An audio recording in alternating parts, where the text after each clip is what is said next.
Not all that thrilled about us having our babies up there anymore, so it's really challenging for mothers-to-be to plan ahead and get themselves down to Juneau or Seattle to have the babies down there. RV park on the left over here, all the RVs on the outside of the park are summer workers, and all the really nice ones in the middle are the tourists, of course. It's easier to get a job here than it is to find a place to live. So, if there's nowhere else to live, your last resort is to pitch a tent and camp all summer long. New police station and fire station going up. Look at the size of that building. Jeez. For a town of 900. The kids that come up here, they're working their tails off, they're camping in sideways rain. They're kind of following in the footsteps of the Gold Rush stampeders.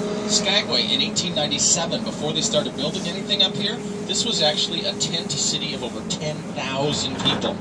So as many people are here today, that's how many people were living in tents here back in the day. Off to the right past the Yukon Railroad, we're going to kind of follow it up the mountain. These red buildings up ahead is where they work on the trains year-round. The train only operates during the summer cruise season. Speaking of which, we are expecting over 800,000 of you all to come to our little town this summer. 800,000 in 5 months. I got 2 words for that. Thank you! Without you all, there is no Skagway. You have 142 days to make it here in Skagway, and that's it. You guys are the industry, so thank you so much. If you look left, what appears to be a runway, that is the Skagway International Airport. Oh, wow. Yes. We get 1 international flight a year from Canada that gives us that international status. We're so proud of it here in Skagway. This is the Klondike Highway. This is what a highway looks like in this part of Alaska. Klondike, yeah. Not the 95, not the 75, not the 101. This is I hear that one in the road TV, in, one road out. Klondike. They built this road in 1978. Previous to that, there was no road leading in and out of Skagway. You could only get into our town back then by train, by plane, or by boat. Excuse me, by ship. They hate when I call it a boat.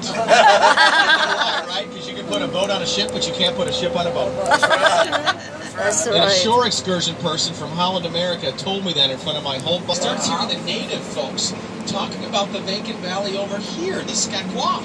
It's like the cold, windy, rainy, nasty place where nobody wants to live. Captain Moore wanted to live here. He loved it. So this old guy sets up shop, builds a house, builds a dock, waits here for 10 long years for that predicted gold rush, and sure enough, gold is finally discovered. The gold was discovered 600 miles north of here, up in the Yukon in Canada, near Dawson City on Rabbit Creek. And the legendary prospectors George Carmack, Tagish Charlie, and Skookum Jim Mason discovered the gold. The largest gold discovery in history, by the way. And these 3 guys do what anybody else does when you win the lottery. You gotta tell all your friends. So they go to their favorite saloon up there in Dawson City, tell everybody they know that they just struck it rich, and nobody believed it. Because George Carmack, their leader, was known as Lying George. Lying George takes a big old hunk of gold out of his pocket, slaps it down in the bar.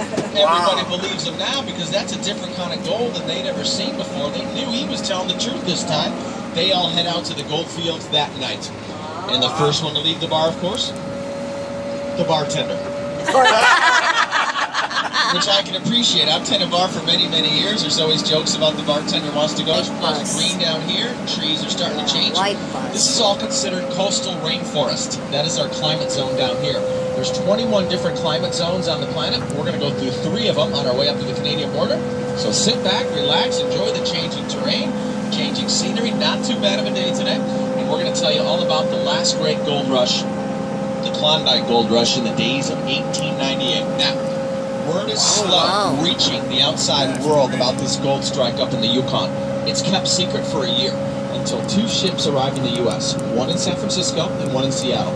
The ship in Seattle is called the Portland, and off of that ship walk 62 miners and prospectors, their luggage, their equipment, and one other thing that changes history more than a ton of gold. Newspapers pick up the story.